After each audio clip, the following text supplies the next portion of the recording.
धैर्य आईएएस के प्लेटफॉर्म में आप सभी का स्वागत है। यूपीएससी सीएससी एग्जाम 2023-24 को मद्देनजर रखते हुए हमने द हिंदू एडिटोरियल में आए हुए साल भर के सभी मुद्दों को आपके समक्ष प्रस्तुत करेंगे।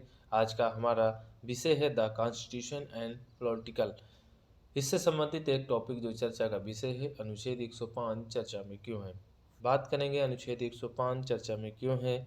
संविधान का अनुच्छेद 105 संसद में बोलने की आज़ादी की सीमा और सुप्रीम कोर्ट ने एक फैसला सुनाया है। राष्ट्रपति के अभिभाषण पर धन्यवाद प्रस्ताव पर उनके भाषण के कुछ हिस्सों को निकाले जाने का विरोध करते हुए राज्यसभा में विपक्ष के नेता और कांग्रेस अध्यक्ष मल्लिकार्जुन खड़गे ने तर्क दिया है कि सांसदों को बोलने की स्वतंत्रता है और उन्होंने संसद में कोई व्यक्तिगत आरोप नहीं लगाया है। बात करेंगे संसदीय विशेषाधिकार क्या होते हैं। संसदीय विशेषाधिकार का आशय है संसद के दोनों सदनों, उनकी समितियों और उनके सदस्यों द्वारा प्राप्त विशेष अधिकार, उन्मुक्तियां और छूट प्रदान करने से हैं। बात करें संविधान का अनुच्छेद 105 का में ये प्रावधान किया गया है।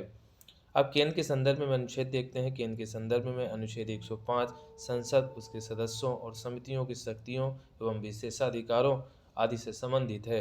वहीं राज्य के संदर्भ में बात करेंगे अनुच्छेद 194 की, राज्यों में विधायिका के सदनों और उनके सदस्यों और उनकी समितियों के विशेषाधिकारों और शक्तियों की रक्षा करता है।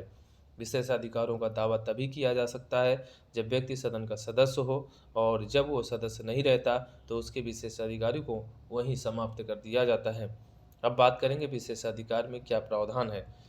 फर्स्ट, संसद में बोलने की स्वतंत्रता अनुच्छेद 19(2) के तहत एक नागरिक को हक दी गई है। वाक एवं अभिव्यक्ति की स्वतंत्रता संसद के प्रत्येक सदस्य को प्रदान की गई है। भाषण और अभिव्यक्ति की स्वतंत्रता से बिल्कुल अलग है।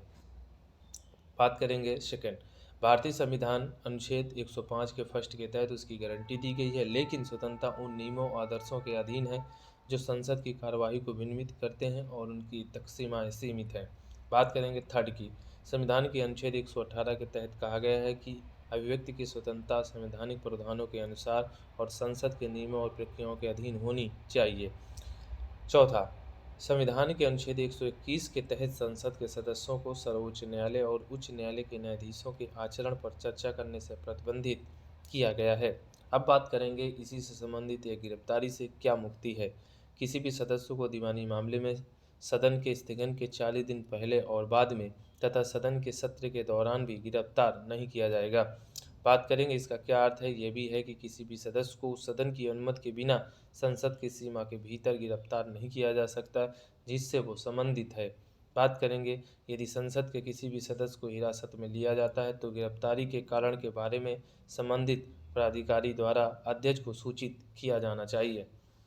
विशेषाधिकारों में से एक ये भी है कि संसद सदस्य को संसदीय सत्र या समिति की बैठक शुरू होने से 40 दिन पहले और 40 दिन बाद तक सिविल मामले में गिरफ्तार नहीं किया जा सकता। ये विशेष अधिकार पहले से ही सिविल प्रक्रिया संहिता 19 एक्ट की धारा 135(a) के तहत शामिल है। अब बात करेंगे संसद की इस विशेषाधिकार का क्या इतिहास रहा है। भारत सरकार अधिनियम 1935 ब्रिटेन में हाउस ऑफ कॉमन्स द्वारा प्राप्त शक्तियों और विशेषाधिकारों के संदर्भ में सबसे पहला प्रावधान भारत में लाया गया। संविधान के आरंभिक मसौदे में भी हाउस ऑफ कॉमन्स का संबंध था, लेकिन बाद में इसे हटा दिया गया। हालांकि भारत के विपरीत, जहां संविधान सर्वोपरि है, ब्रिटेन देशांतर का पालन करता है। हाउस ऑफ कॉमन्स की विशेषाधिकार सामान्य कानून पर आधारित है जो सदियों से उदाहरणों के माध्यम से विकसित हुए हैं। बात करें 17वीं शताब्दी के मामले में, आर बनाम एलियट हॉल्स और वैलेंटाइन हाउस ऑफ कॉमन्स के एक सदस्य सर जॉन एलियट को एक बहस में बोले गए देशद्रोही शब्द और राष्ट्रपति के खिलाफ हिंसा के लिए किया गया था। हालांकि हाउस ऑफ लॉर्ड्स ने सर जॉन को यह कहते हुए बचाव प्रदान किया कि संसद में बोले गए शब्दों को केवल उसी में दिया जाना चाहिए। ये विशेषाधिकार बिल ऑफ राइट्स 1689 में स्थापित किया गया, जिसे इंग्लैंड की संसद ने निश्चित रूप से एक संवैधानिक राजतंत्र के सिद्धांत की स्थापना की। 1884 के ब्रैड ऑफ बनाम ग्रासेट मामले में हाउस ऑफ लॉर्ड्स के दस्तावेजों के मुख्य न्यायाधीश लॉर्ड कॉलरिज ने कहा था कि संसद की चार दीवारों के अंदर जो भी कुछ कहा गया है उसकी अदालत में जांच नहीं की जा सकती। इसी से संबंधित एक पिछले वर्ष का प्रश्न है जो हम देखेंगे। निम्नलिखित कथनों पर विचार करें। नंबर 1, भारत का संविधान मंत्रियों को 4 रैंकों में वर्गीकृत करता है। कैबिनेट मंत्री, स्वतंत्र प्रभार वाले राज्य मंत्री और उप मंत्री। सेकंड, प्रधानमंत्री सहित केंद्र सरकार में मंत्रियों की कुल संख्या लोकसभा में सदस्यों की कुल संख्या के 15% से अधिक नहीं होनी होगी। ऊपर दिए गए कथनों पे कौन सा कथन सही है, इस पर विचार करेंगे और ये 2022 का क्वेश्चन है। केवल एक सही है, केवल दो सही है, एक और दो दोनों सही है, ना तो फर्स्ट और ना ही सेकेंड।